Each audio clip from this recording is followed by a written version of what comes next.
বেলাল রাদিয়াল্লাহু তাআলা আনহু কাঁদতেছে। মদিনার বড় বড় লোকেরা আল্লাহর রাসূলের সাথে দেখা করার জন্য গিয়েছে আর বলতেছেন, ইয়া রাসূলুল্লাহ, আপনার সাথে যখন কথা বলি কিন্তু বেলালের কান্নার আওয়াজে আমরা কথা বলতে পারি না, আমরা কথা বুঝতে পারি না। আল্লাহ রাসূল বলতেছে, বেলাল, ও বেলাল, আমি যখন মদিনার বড় বড় লোকদের সাথে কথা বলবো রে বেলাল, তুই একটু মসজিদে নববীর বাইরে থাকবি। আল্লাহ রাসূল বলতেছেন, বেলাল মসজিদে নববীর বাইরে চলে যে মসজিদে নববীর বাইরে থেকে আমার নবীজির পবিত্র চেহারা মুবারক দেখার জর্জর করে চোখের পানি ফেলে মদিনার বড় বড় লোকরা চলে গেল। আল্লাহ রাসূল বেলালকে ডেকে বলতেছে, বেলাল তুই আমার কাছে আস। বেলাল তুই কেন কাঁদছ রে? বেলালের কান্নার আওয়াজ বেড়ে গেল। বেলাল বলতেছে, ইয়া রাসূলুল্লাহ, ইয়া হাবিবাল্লাহ, আমি কেন যেন কাঁদি, আমি নিজেও বুঝতে পারি না। আমি রাসূল যদি তোকে কত ভালোবাসি না বেলাল, ও বেলাল তুই তো বুঝতে পারস না, তুই তো জানোস না রে বেলাল, আমি যতক্ষণ পর্যন্ত মদিনার বড় বড় লোকদের সাথে কথা বলি রে বেলাল, আমি রাসূলের সমস্ত মনোপ্রাণ তো এই বেলালের দিকে। বেলালের কান্নার আওয়াজ বেড়ে গেল। বেলাল বলতেছেন, ইয়া রাসূলুল্লাহ, নবী গো, ইয়া রাসূলুল্লাহ, আমি বুঝতে পারি না নবী আপনি আমাকে কত ভালোবাসেন। ইয়া রাসূলুল্লাহ, আমি আর জীবনে কোনো কিছুই চাই না। ইয়া রাসূলুল্লাহ, আমার জীবনের পূর্ণতা হয়ে গেছে। ইয়া রাসূলুল্লাহ, আমার জীবনের কোনো কিছু তার দরকার নাই। নবী গো, আমি যে আমার রাসূলকে প্রেমে কাঁদতে পারি গো নবী, এটাই আমার জীবনের সৌভাগ্য। আল্লাহ রাসূল বলতেছে, আবু বকর, আমি দুনিয়ার জমিন থেকে পর্দা করার আগে আমার সমস্ত সাহাবীদেরকে তো আমি দেখতেছি গো, কিন্তু আমার ওই হাবশী বেলাল ওই আরবের প্রান্তরে যখন বুকের উপর পাথর চাপা দিয়ে দিয়েছিল, শুধু তিনি আমার রব কেটে গেছে আর রাসূলকে দেখেছে। আমার ওই বেলাল কোথায়? আবু বকর বেলাল রাদিয়াল্লাহু তাআলা আনহু ভেগে বলতেছেন, ভাই বেলাল, আমার রাসূল তো তোমাকে স্মরণ করেছে, তুমি এমন কি করেছো? আমার রাসূল তোমাকে স্মরণ করেছে। বেলাল রাদিয়াল্লাহু তাআলা বলতেছেন, ভাই আবু বকর, আমি হাবশী বেলালকে যখন কেউ চিনত না, আমি তো কালো মানুষ ছিলাম। মদিনার পুরো লোকেরা আমার দিকে দেখতো না। আমার বুকের উপরে যখন ওই উমাইয়া যখন উত্তপ্ত বালুরাশির উপর শুয়ে বুকের উপর যখন আমার রাসূলের পবিত্র চেহারা মুবারক দেখলো, আমি বেলালের সমস্ত কষ্ট দূর হয়ে যাইত। আবু বকর বলতেছে, ভাই বেলাল, এই সময় আমার রাসূল তোমাকে স্মরণ করেছে, তুমি আমার রাসূলের কাছে আসো। বেলাল রাদিয়াল্লাহু তাআলা বলতেছে, ভাই আবু বকর, আমি জীবনের সমস্ত যন্ত্রণা সহ্য করতে পারবো কিন্তু আমার রাসূলের বিদায় আমার রাসূলের পথে আমি যেতে পারবো না। বেলাল কাঁদে আর কাঁদে, আবু বকর ভাই, আমার রাসূলের দরবারে আজকে আমি কেমনে যাব? আমার মন সাক্ষ্য দিতেছে গো, আজকে মনে হয় আমার রাসূল না, নবীর প্রেম সুধা পান হবে তোমার, দুঃখ বেদনা সব মুছে যাবে। বিপদাকিরিতে তোমায় ধরিবে, নবীর প্রেম বিনে তোমার সবই মিছে। আল্লাহুম্মা সাল্লি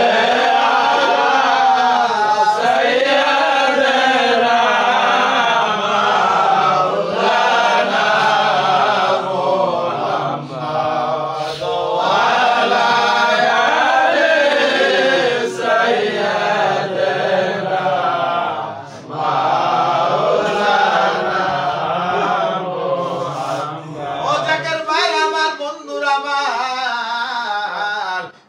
যদি এমন ভাবে নবীর প্রেমের সাথে তোমার সম্পর্ক সৃষ্টি করতে পারো গো, একদিন 2 দিন 3 দিন ভাবে মদিনার নবীজি তোমার কাছে দেখা দিবে। যে প্রেমের সম্পর্কটা আমার খাজা বাবা মুর্শিদ বাবা জান বলেছে, তুমি যদি আল্লাহ রাসূলের মহব্বতে 2 ফোঁটা চোখের পানি ফেলতে পারো গো, ওই চোখের পানি আল্লাহ রাব্বুল আলামিন সংরক্ষণ করে রেখে কাল কিয়ামতের ময়দানে জাহান্নামের আগুন হারাম করে দিবে। সেই খাজা বাবা মুর্শিদ বাবা জান আমাদেরকে শিক্ষা দিয়েছে কেমন করে কাঁদতে হবে, কেমন করে আমার রাসূলের প্রেমে চোখের পানি ঝরাইতে হবে। আমার বন্ধুরা আমার খাজা মুর্শিদ বাবা জান সদা সর্বদাই বলে থাকেন যে মাছের মাথা পরিমাণ কোন জাকেরের চোখ দিয়ে যখন এক ফোঁটা পানি যখন বের হয়, ওই পানি গাল দিয়ে যাওয়ার আগে তার জিন্দেগির সমস্ত গুনাহ আল্লাহ মাফ করে দেয়। আল্লাহুম্মা সাল্লি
তিনি জাকেরদেরকে কত ভালোবাসে, কত মহব্বত করে। মিয়া ভাইরা আমার, একজন আশিক যাবে তার মাসুকের বিরহ বেদনা। আশিক যখন আপন মাসুককে যখন ডাক দেয়, আমার খাজা বাবা এনায়েত করে বলে যে বাবা তোমার পীর সমস্ত যন্ত্রণা সহ্য করতে পারে, কিন্তু একজন আশিকের চোখের পানি সহ্য করতে পারে না। বিষাক্ত তীরের আঘাত সহ্য করতে পারে, কিন্তু মুরিদের একটা মুরিদ যখন বাবা বাবা বলে ডাক দেয়,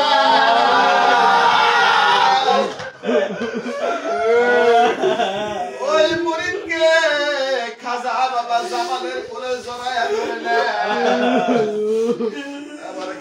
মুর্শিদ সদস্য সর্বদাই বলেছে বাংলা ভারতে অসংখ্য আমার জাকের রয়েছে, আমার একটা হাত বাংলার জাকেরদের উপরে থাকে, আরেকটা হাত ভারতের জাকেরদের উপরে থাকে। মিয়া ভাই আমার, আজকে ভারতের জাকের ভাইরা পঙ্ক পালের মতো চাতকের নেই তাকিয়ে আছে খাজা বাবাকে দেখার জন্য।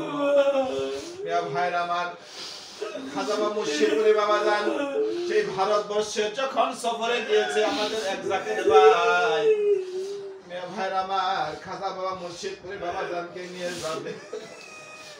গরিব মানুষ, ভিক্ষা করে, তিনি অর্থ সম্পদ নাই, কিন্তু তার বাড়িতে আওলাদে রাসূল যাবে। খাজা বাবা মুর্শিদ বাবা জান যাইতেছে, তার ঘরে যাওয়ার সময় তার ঘরটা নিচু। খাজা বাবা মুর্শিদ বাবা জান যখন ওই জাকের ভাইয়ের ঘরের মধ্যে যখন গেল, তিনি এভাবে নজর নিয়ে বাবা জানকে দিতেছে। বাবা জান 2 চোখের পানি ছেড়ে দুধার কাঁদতেছে, কত ভালোবাসে জাকের ভাই। তিনি টাকা নিয়ে মুজহাব নিয়ে এভাবে দেখতেছেন আর কাঁদতেছেন। বাবা জান বলতেছে, আমার দাদা জান এই ভারতে এই আসাম রাজ্যে যখন সফরে এসেছে, তখন তো এভাবে জাকেররা বাবা খাজা বাবা এনায়েতপুরীকে মুজহাব দিয়েছে। আজকে বাবা জান মুর্শিদ বাবা জান ওই নজর নিয়ে ঝড় করে চোখের পানি ফেলে, আর বলে আমার জাকেররা কত ভালোবাসে যে জাহারে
Allah